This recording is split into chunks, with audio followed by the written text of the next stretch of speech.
মন কেমন যেন উতাল পাতাল করে আল্লাহর পয়গম্বর ইয়াকুবের মনে হয় আমার ইউসুফ আর ফিরে আসবে না, কিন্তু এরপরও কিছু করার নাই, সিদ্ধান্ত দিয়া দিছেন ফয়সালাও আসমানে। আল্লাহ পাকের ফয়সালাও এইভাবেই ছিল। এজন্য ইয়াকুব আলাইহিস সালাম শক্ত করে বাধাও দিতে পারতেছেন না। চোখের সামন থেকে যখন আড়াল হলো, বহুদূর চলে গেল, বহুদূর তারা চলে গেল, আর ইয়াকুব নবীকে দেখা যায় না।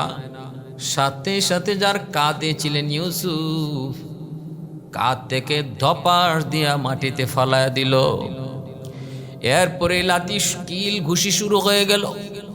লাথি মেরে একজন আরেকজনের কাছে দে, এক ভাই আর এক ভাইয়ের কাছে লাথি দিয়া ইউসুফকে ফালায় ফুটবলের মতো। কিল ঘুষি ইয়াকুব নবী তিনি তো বিদায় দিয়া ওই রাস্তার দিকে দেখা যায় না, তবুও তো তাকায় রয়েছেন। ওই অবস্থায় ইউসুফ কান্দে আর বলতেছে, ভাইয়া আমি কি এমন অপরাধ করলাম? আমি তো কোনো দিন তোমাদের সাথে বেয়াদবি করি নাই, কোনো দিন তো আমি তোমাদের সাথে বেয়াদবিও করি নাই। কেন তোমরা আমাকে মারতেছ? কেন তোমরা আঘাত করতেছ? এই অবস্থায় ইউসুফ কান্দে না, আর বাবাকে ডাকেন মরুভূমিতে। কে শুনে কার ডাক? ইয়া আবি, ইয়া আবি, ইয়া আবি, ইয়া আবি।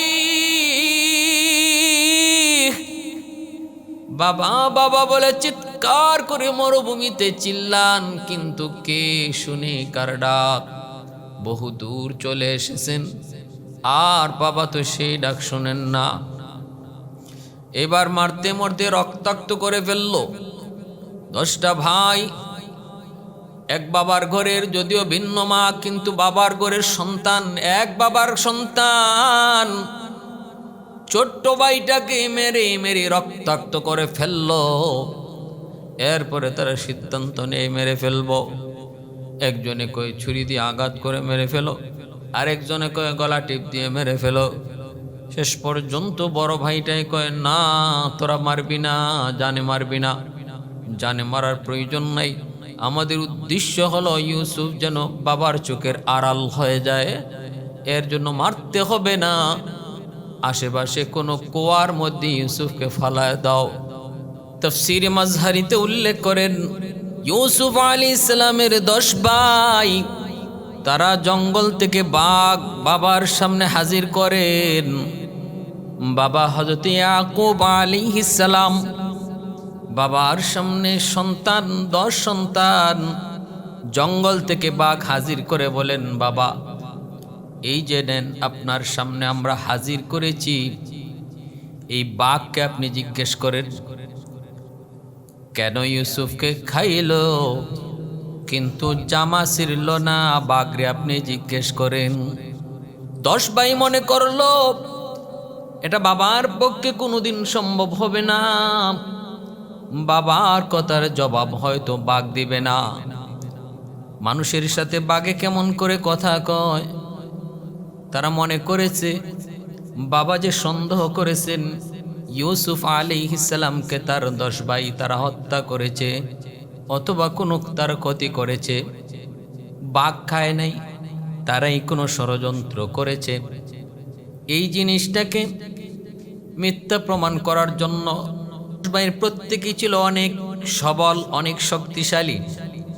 জঙ্গল থেকে বাঘ ধরে এনে বাবা ইয়াকুব আলাইহিস সালামের সামনে হাজির করলো, আর বলতেছে, আব্বা আপনি বাঘকে জিজ্ঞেস করেন বাঘ কেন ইউসুফকে খাইলো, এটা আপনি বাঘরেই জিজ্ঞেস করেন। এই বাঘটাই খাইছে,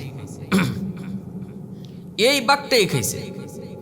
আমরা খেলাধুলায় ছিলাম, আর ইউসুফকে আমরা রাখছিলাম আমাদের মাল, আমাদের জামা কাপড়, এগুলো একটু পাহারা দেওয়ার জন্য। এর ভিতরে বাঘ, এই বাঘটাই ইউসুফকে খাইছে। আল্লাহর পয়গম্বর ইয়াকুব, তিনি যে আল্লাহর পয়গম্বর, এই 10 ভাই জিনিসটা বেমালুম ভুলে গেছে। আল্লাহর পয়গম্বর তিনারা তো চাইলে বাঘ নয় যে কোনো জন্তুর সাথেও কথা বলতে পারেন, কারণ তারা আল্লাহর ইশারায় চলে। আল্লাহ চাইলে বাঘের জবান আল্লাহ খুলে দিতে পারে। এই চিন্তাটা মাথায় ছিল না, এজন্য ইয়াকুব আলাইহিস সালামের ব্যাপারে শুধু বাবা হিসাবে উনাকে ওরা দেখলো, নবী হিসাবে বাবার কথাটা একবারও ভাবলো না যে আমার বাবা শুধু বাবা নন, তিনি আল্লাহর পয়গম্বর। অতএব তিনি যদি চান, আল্লাহ যদি চায়, তাহলে বাঘের জবান খুলে দেওয়া অসম্ভব নয়। আল্লাহর পয়গম্বর ইয়াকুব বাঘকে এবার জিজ্ঞেস করেন, রে বাঘ, বল তুই আমার ইউসুফকে কেন খাইলি? কি অপরাধ ছিল আমার ইউসুফের? কি অপরাধ ছিল আমার ইউসুফের? তুই বল, কেন আমার ইউসুফকে তুই খাইলি? এই কথা বলা মাত্রই বাঘে কয়, মালিক, তোমার পয়গম্বর আমার কাছে জবাব চায়। আল্লাহ তোমার কাছে জবান চাই, জবান। মালিক, আমি বাঘকে তুমি অল্প সময়ের জন্য জবানটা খুলে দাও, যাতে করে আমি তোমার পয়গম্বরের সাথে কথা বলতে পারি। সাথে সাথে আল্লাহ পাক বাঘের জবান খুলে দিলেন। সাথে সাথে আল্লাহ পাক বাঘের জবান খুলে দিলেন। বাঘ জবাব দিয়ে বলতেছে, ও আল্লাহর পয়গম্বর, খোদার কসম, খোদার কসম, আমি আপনার ইউসুফকে খাইব দূরের কথা, ইউসুফকে আমি কোনো দিন দেখিও নাই। আমি আমার চোখে ইউসুফকে চিনি না, কোনো দিন দেখিও নাই। আপনার 10 সন্তান যা বলতেছে ওরা মিথ্যা বলেছে। আমি আপনার সন্তান ইউসুফের ক্ষতি করি নাই। সাথে সাথে 10 ভাই লজ্জায় পড়ে গেল। এবার তাদের হুঁশ ফিরল যে কার সাথে তারা ফাইজলামি শুরু করলো। মনে করেছে শুধু ইয়াকুব আলাইহিস সালাম তাদের বাবা, কিন্তু ইনি যে আল্লাহর কত কত বড় পয়গম্বর, এই কথাটা তারা ভুলে গেছে, এই বিষয়টা বুঝে নাই। 10 ভাইয়ের ভিতরে ইউসুফ আলাইহিস সালাম ছিলেন ছোট্ট। 10 ভাই এক মার গর্ভের। ইউসুফ আলাইহিস সালাম তার আরেক ভাই, ছোট্ট ভাই নাম হলো বিনয়ামিন। এই বিনয়ামিন আর ইউসুফ তারা 2 ভাই এক মায়ের গর্ভের। আর এইদিকে 10 ভাই তারা ভিন্ন আরেক মায়ের গর্ভের।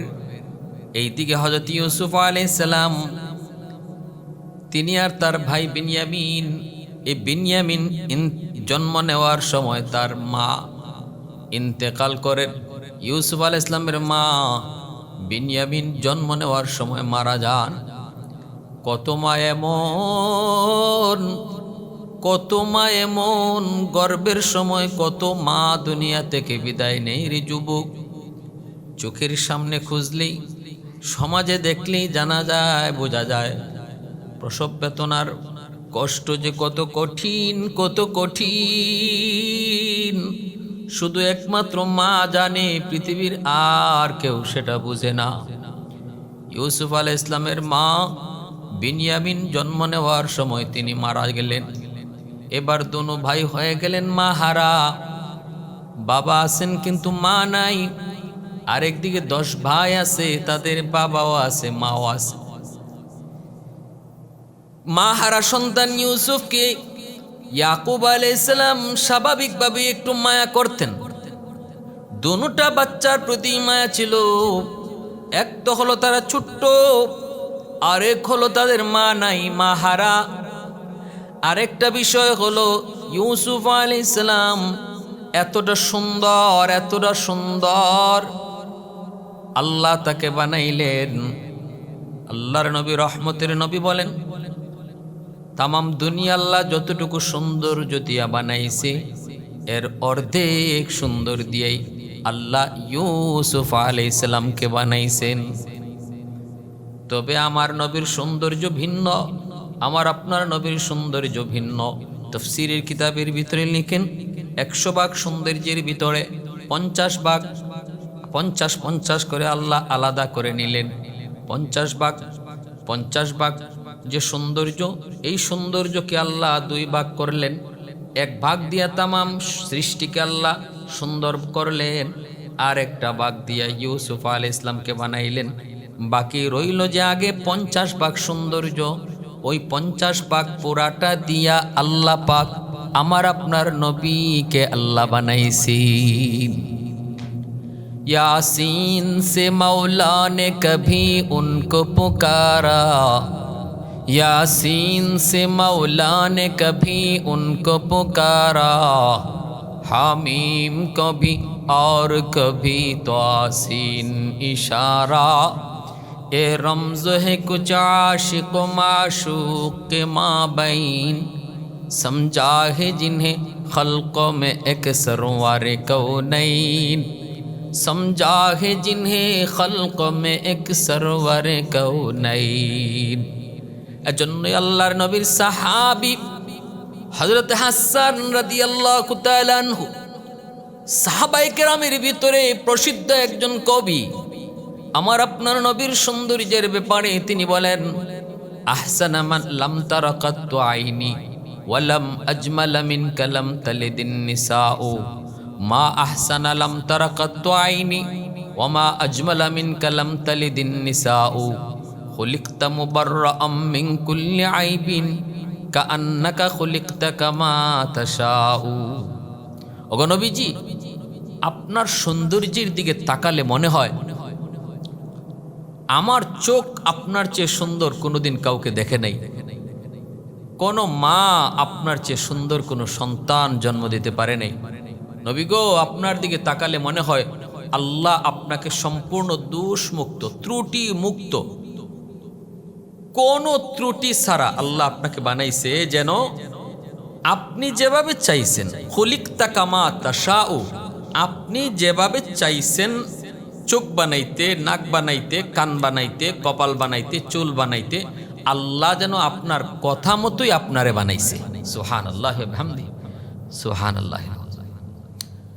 এজন্য ইউসুফ আলাইহিস সালামের সৌন্দর্য ভিন্ন জিনিস, আর আমার আপনার নবীর সৌন্দর্য হলো ভিন্ন জিনিস। ইউসুফ আলাইহিস সালাম তিনি মাহারা সন্তান, বিনয়ামিন মাহারা সন্তান। এই 2 সন্তান মাহারা হওয়ার কারণে হযরত ইয়াকুব আলাইহিস সালাম দুটা সন্তানের প্রতি মায়া একটু বেশি ছিল, তবে ইউসুফের প্রতি মায়া আরো বেশি। কারণ ছিল আরেকটা, কারণ ইউসুফ আলাইহিস সালাম তিনি স্বপ্নে দেখেন 11টা তারা ওনাকে সেজদা করে, চন্দ্র সূর্য ওনাকে সেজদা করে। এই স্বপ্নটা যখন তিনি ইয়াকুব আলাইহিস সালামের কাছে বললেন, ইয়াকুব নবী স্বপ্নের ব্যাখ্যা জানতেন। তিনি বলে দিলেন, বাবা, এই স্বপ্ন কোনো স্বপ্ন নয়, এটা বহুত বড় এক বিষয়। তোমার ভবিষ্যৎ, তোমার সামনের জীবন কিভাবে হবে, কিভাবে করবে, আল্লাহ তোমাকে কই নিয়ে পৌঁছাবে, স্বপ্নের মধ্যে আল্লাহ ইশারা দিয়ে দিছেন।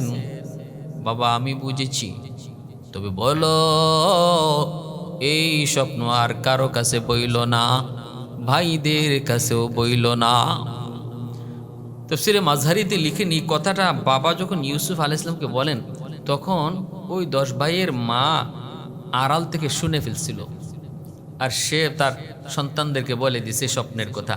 এতে করে ওই ভাইদের জিদ আরো বাড়ছে। তারাও বুঝে গেছে ইউসুফ আর সাধারণ ইউসুফ না। এজন্যই হত্যা করার পরিকল্পনা বাবার কাছ থেকে নেওয়ার জন্য ষড়যন্ত্র শুরু হলো। 10 ভাইয়ের ভিতরে একটাই চিন্তা, একটাই কল্পনা, ইউসুফকে কেমন করে বাবার চোখ থেকে আড়াল করা যায়। আমরাও তাদের সন্তান, কিন্তু আমাদের প্রতি এত মায়া, এত দরদ, এত ভালোবাসা নাই। আছে, বাবা হিসাবে তো আছেই, কিন্তু ইউসুফের প্রতি অতিরিক্ত দরদ আর ভালোবাসা। মহব্বত এমন এক জিনিস, মহব্বত এমন এক জিনিস যেটা বন্টন করা যায় না। সম্পত্তি বন্টন করা যায়, ধন দৌলত বন্টন করা যায়, কিন্তু মহব্বত কোনোদিন বন্টন করা যায় না। আল্লাহর নবী কথা পরিষ্কার জানায় দিছেন। নবী বলতেছেন সমস্ত বিবিদের মাঝে সমান সমান এক নজরে দেখবা। যে সমস্ত স্বামীদের একাধিক স্ত্রী, নবী বলেন সবাইকে এক নজরে দেখবা, সবার অধিকার সমানভাবে আদায় করবা। কিন্তু আয়েশার প্রতি আমার দুর্বলতা একটু বেশি, আয়েশার প্রতি আমার মহব্বতটা একটু বেশি। এই জায়গাটার ভিতরে আমি কোনো বন্টনের সুযোগ পাই না। এজন্য বলতেছিলাম অধিকার এক জিনিস আর মহব্বত ছিল আরেক জিনিস। ইয়াকুব আলাইহিস সালাম তার অন্য সন্তানদেরকে ভালোবাসতেন না, বিষয়টা এমন নয়। তাদের অধিকার, তাদের ভালোবাসা তিনি টিকিয়ে দিতেন, কিন্তু মনের টান ইউসুফের প্রতি একটু বেশি ছিল। কারণ এক হলো ছোট্ট, আরেক হলো মাহারা, আরেক হলো সৌন্দর্য, আরেক হলো স্বপ্নের ব্যাখ্যা। কিন্তু হিংসা অন্তরে জন্ম নিল 10 ভাইয়ের। না, কোনোভাবেই তারা মেনে নিতে পারে না।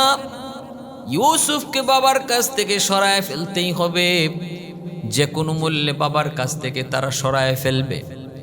বুদ্ধি করে এসে বলে দিল, ইউসুফ, আমরা তোমাকে নিয়ে খেলাধুলা করতে যাব।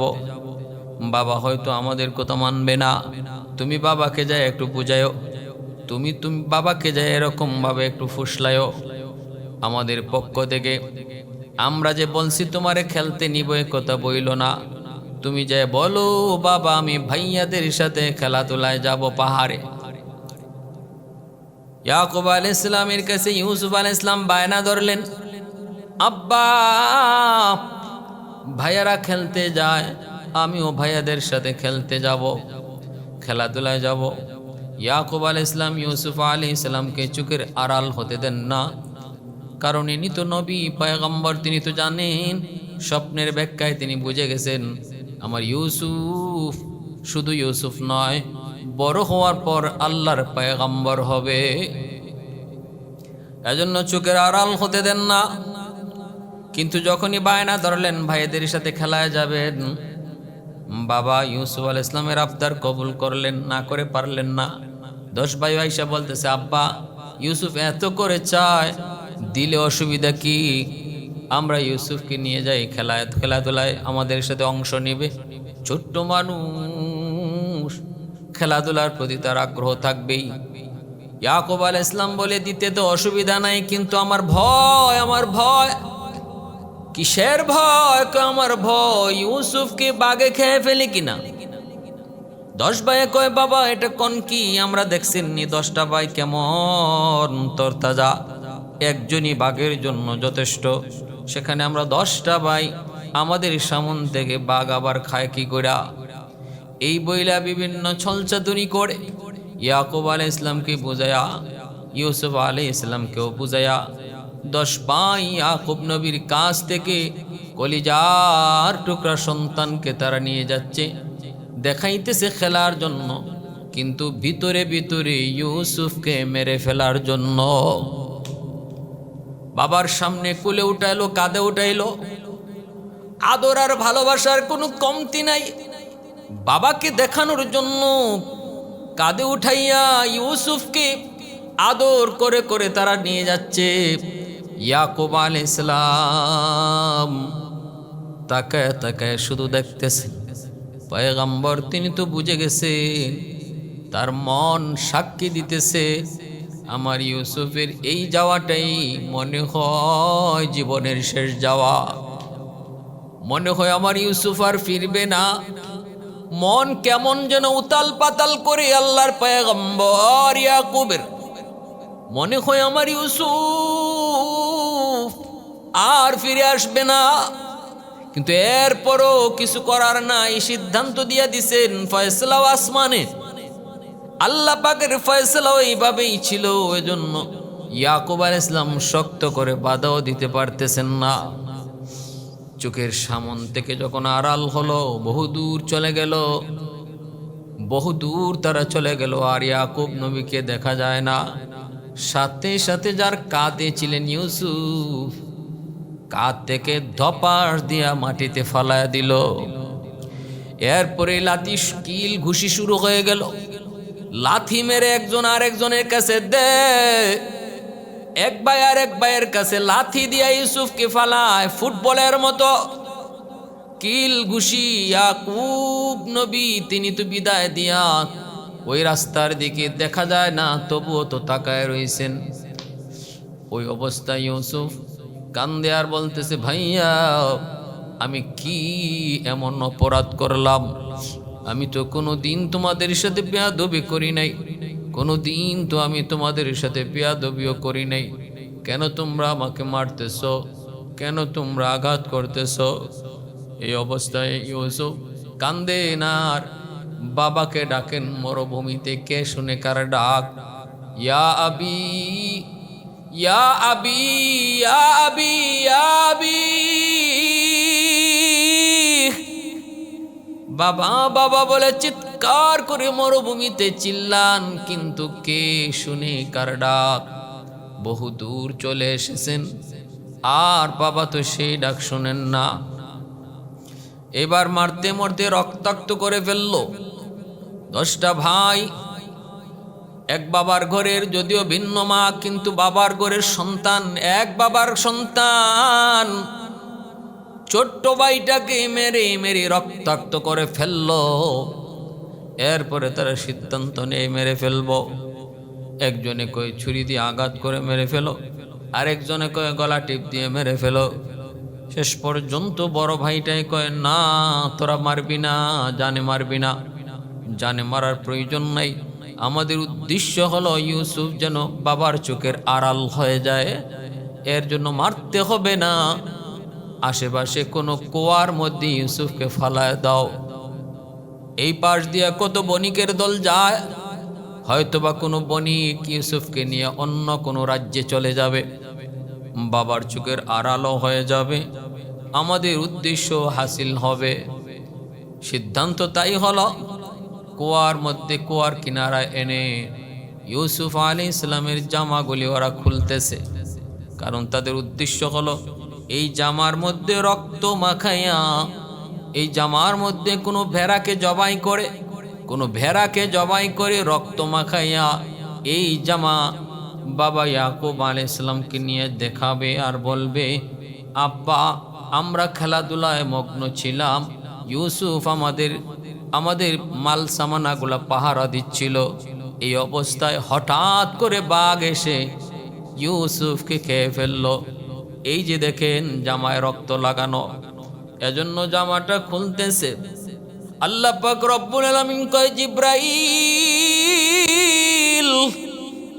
আমার ইউসুফের জামা ওরা খুলে ফেলতেছে, তুমি জান্নাত থেকে জামা নিয়ে যাও, জান্নাত থেকে জামা নিয়ে যাও। ওরা কুয়ার উপর থেকে নিচে ফালায় দিবে, আর তুমি নিচ থেকে ইউসুফকে কুলে তুলে নিবা, যেন ইউসুফ কুয়ার নিচে না পড়ে, কোনো পানিও না লাগে, পাথরেও আঘাত না খায়। কুলে উঠাইবা, তারপরে জান্নাতি পোশাক আমার ইউসুফকে তুমি পরাইবা। ভাইরা বন্ধুরা, এতটা আল্লাহ মায়া করলেন, এতটা আদর করলেন, তাহলে কেনই বা আল্লাহ পাকেই পর্যন্ত আনলেন? ইউসুফকে যদি আল্লাহ এতটাই মায়া করলেন, জিব্রাইল পাঠাইয়া জান্নাতি পোশাক পরাইলেন, আবার কেনই বা বাবার কাছ থেকে দূরে সরাইতেছেন? তাফসীরের কিতাবের ভিতরে একটা এর হিকমত লিখেছেন, ইয়াকুব আলাইহিস সালাম তাহাজ্জুদের নামাজ পড়েন, খাটের মধ্যে ইউসুফ আলাইহিস সালাম তিনি ঘুমায় আছেন, মা হারা সন্তান।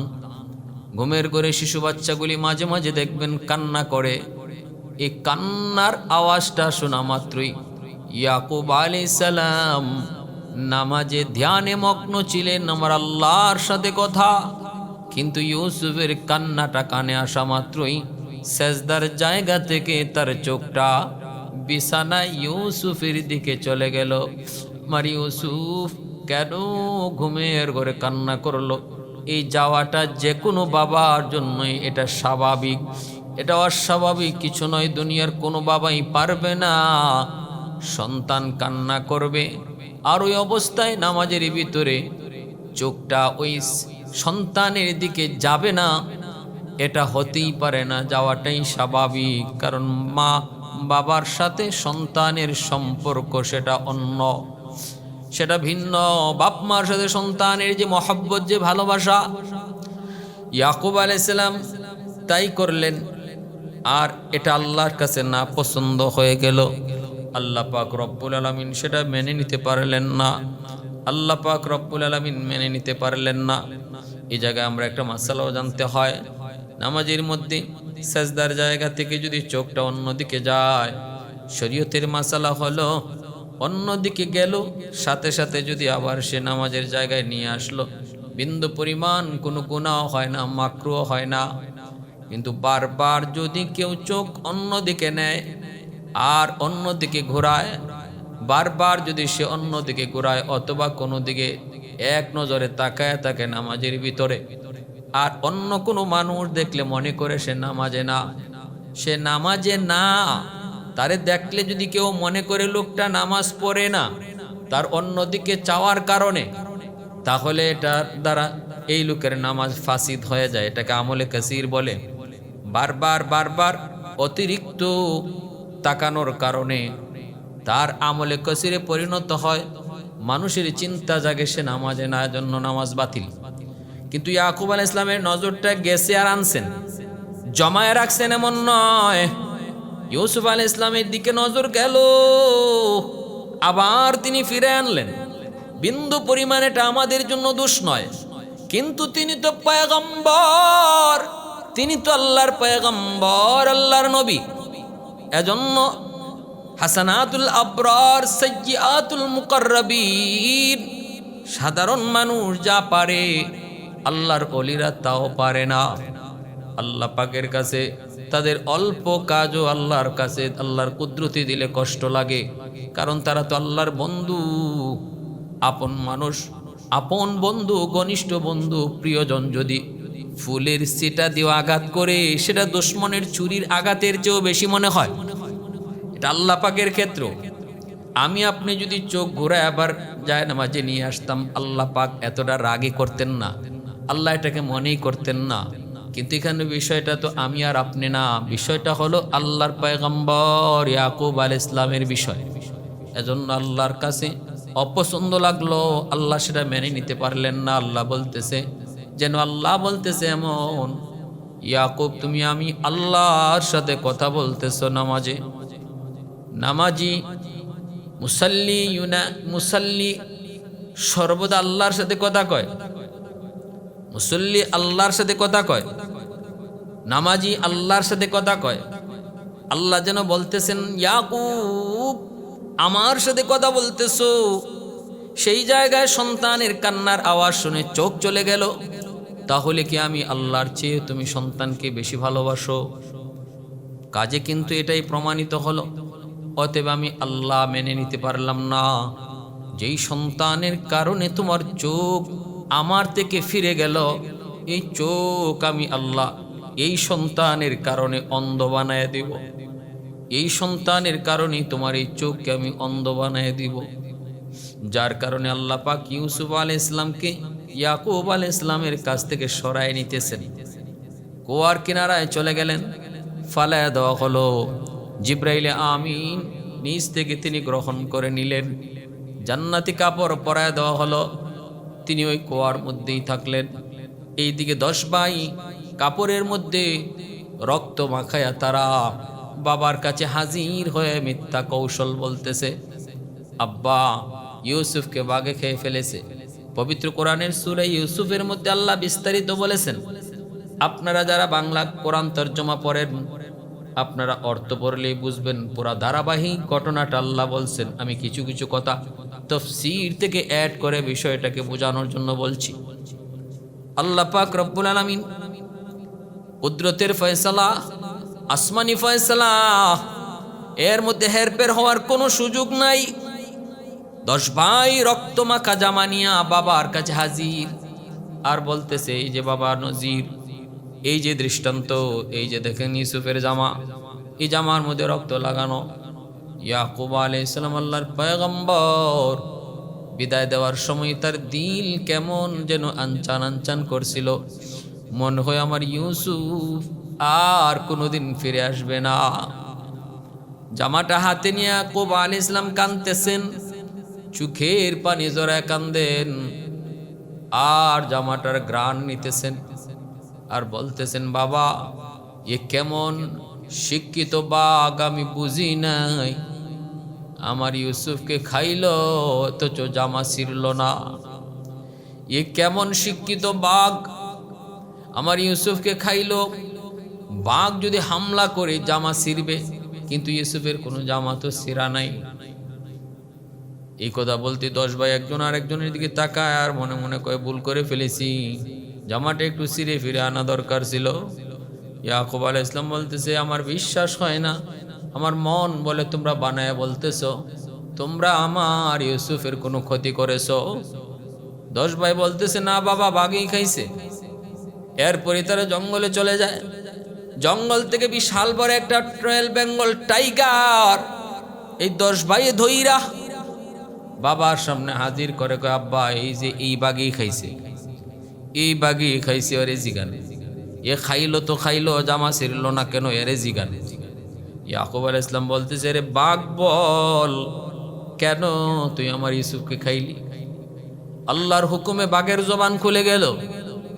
বাঘ বলতেছে, পয়গম্বর খোদার কসম করে বলি, আমি আপনার ইউসুফকে খাবো তো দূরের কথা, কোনোদিন আমার চোখে আমি ইউসুফকে দেখি নাই।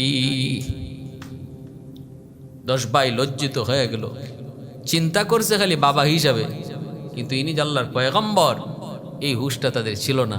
একজন পয়গম্বরের জন্য আল্লাহ যদি চায় বাঘ ভাল্লুকের সাথে কথা কওয়া অসম্ভব কিছুই না। জবান দিছেন আল্লাহ, আল্লাহ চাইলে জবান দিতে পারে, আল্লাহ চাইলে কারো জবান কেড়েও নিতে পারে, এ ক্ষমতা আল্লাহ পাকের।